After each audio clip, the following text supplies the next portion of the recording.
va tokia yra istorija.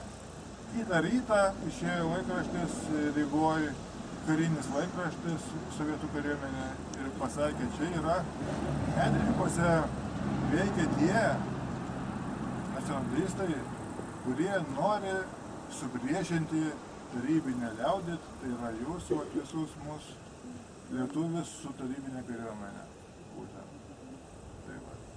Tai vat kokios yra, kaip pasakyti, žvalgybinės, karinės, taktinės dalykai, kurie yra taikomi ir šiandieną taikomi Rusijoje, Ukrainoje, Moldovoje ir kur tik nori, kai tik reikia, jie tą ir pritaiko.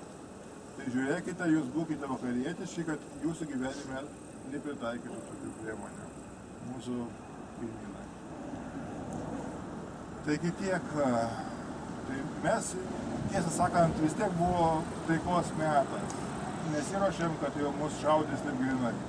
Duos ten veidą, ten kažką, tai visus partijus, bet buvo įsakymas, matosi, sušaudyti visus. Tai vat Rusija, noriu pasakyti, neišduoda tų žmonių. Net nešneka su Lietuva.